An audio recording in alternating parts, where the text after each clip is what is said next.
Hi, it's Margaret, and thank you so much for joining me here on the Gardening Me.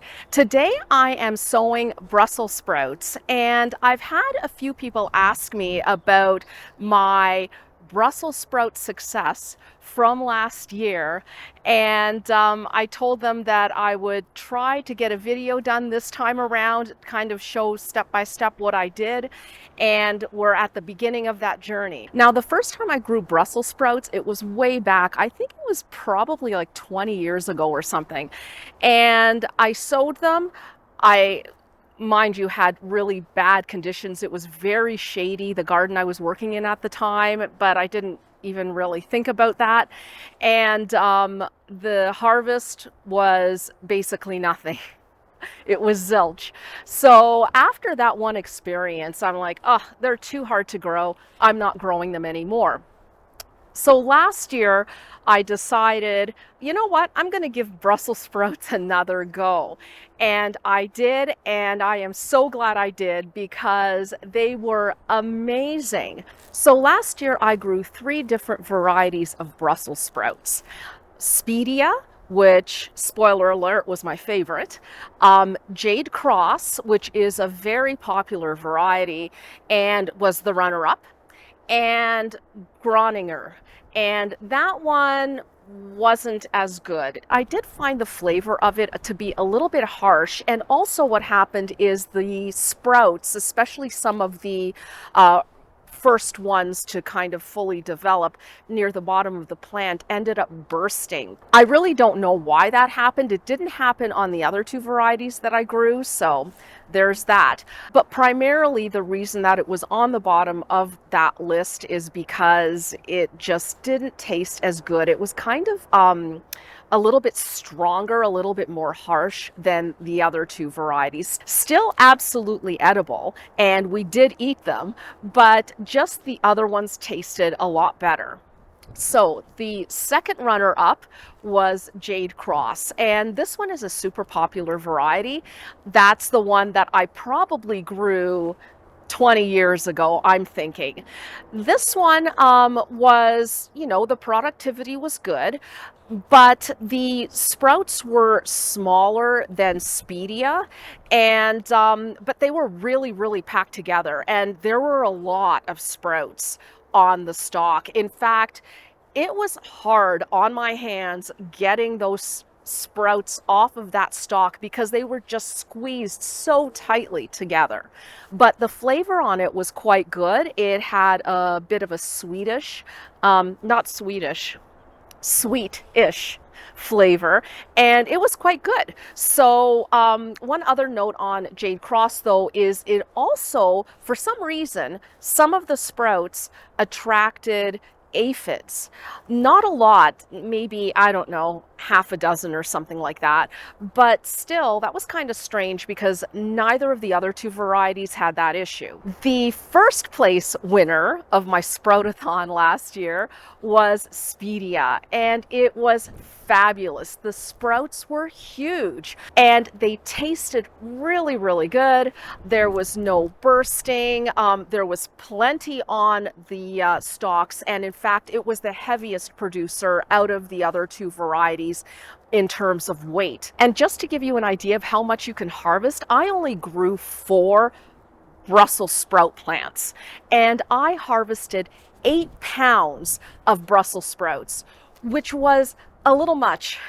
We like Brussels sprouts, but it's not something we eat at every meal or, even every week. So the majority of those were blanched and went into the freezer, and it took us a while to get through all of that. This year I'm cutting that back a little bit, and I'm only growing 2 stalks, and I am growing 1 of Speedia and 1 of Jade Cross. I did consider just doing the Speedia, but I do like having a little bit of variety. And like I said, the Jade Cross tasted just as good. It had that little bit of sweetness. It wasn't very strong, just like the Speedia. So I figured I would sow both of those this year. Now, in terms of secrets to success, I have absolutely no idea because I essentially treated the Brussels sprouts last year the exact same way that I treat other brassicas that I grow. So broccoli and kale and cabbage. And what I do is I start them indoors.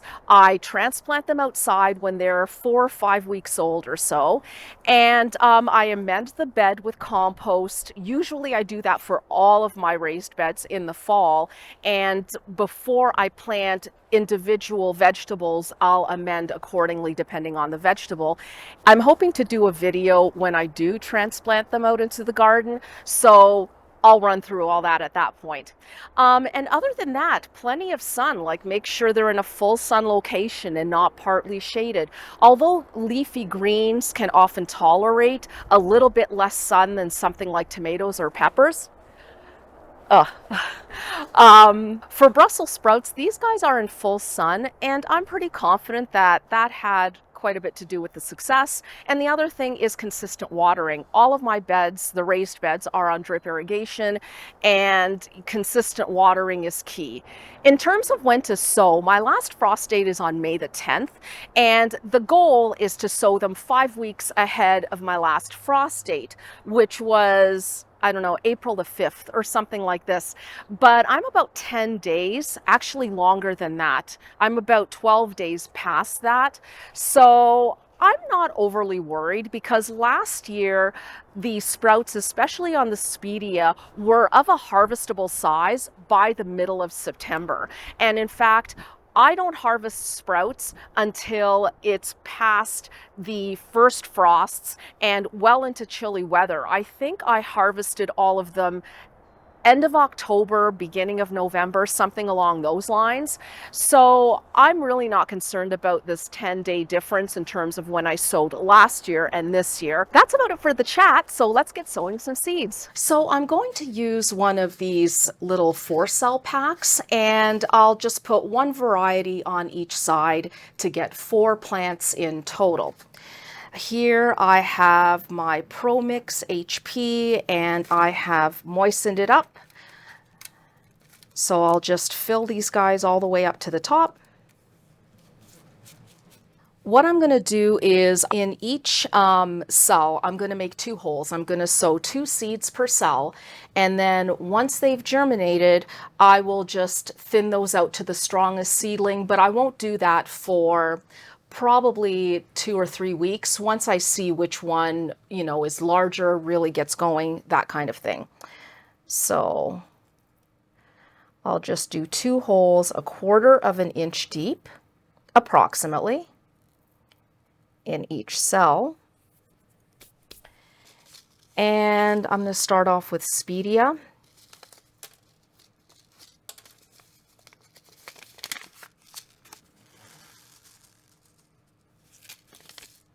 And the seeds are round and kind of like a dark brownish. They're super easy to sow and handle. So now I am just going to do 1 seed in each hole.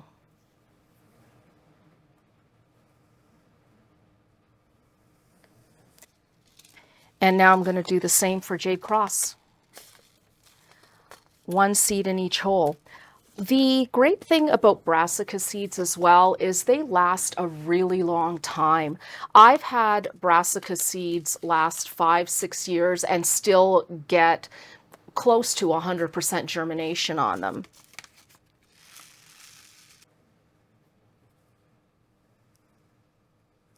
And that is it. Just put that in there, and then I will just cover it up.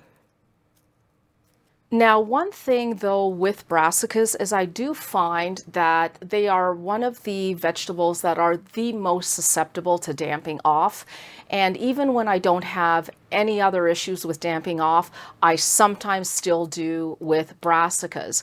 So what I will usually do, and that has basically solved the issue where I haven't had an issue that I can recall since I started doing this, is I cover the top very lightly with some cinnamon. So I do this for all of the plants that I'm growing where they are a little bit more susceptible to damping off than typical. And last but not least is a little layer of vermiculite. Also the same type of reason. It keeps the top of the soil a little bit drier and also prevents damping off. And what I am going to do is dampen the top of the vermiculite because it does tend to suck the moisture out of the soil because it is so dry. And that is it. We are all sown. So now I am going to place these on a heat mat, and this does not have to be under lights. The thermometer on the heat mat is set to 27 degrees. So even though brassicas and that whole family are cool weather veg, they like it on the cool side outside. When you're germinating the seeds, they actually like it a little bit warmer. So that's about it. And it doesn't take long for them to come up. Approximately 2 to 4 days, I would say, is pretty much typical for when you can start seeing the seedlings come up. Oh, but before I do that, I always forget to do this in videos. I don't know why. Even though the soil is moistened, I am going to put these guys on this tray and bottom water them for a few minutes just to make sure the soil is thoroughly saturated. And then I can pretty much be assured that they're not going to dry out while they're on top of that heat mat. And that's it. So that's it for today. Thank you so much for joining me, and we'll see you next time. Bye.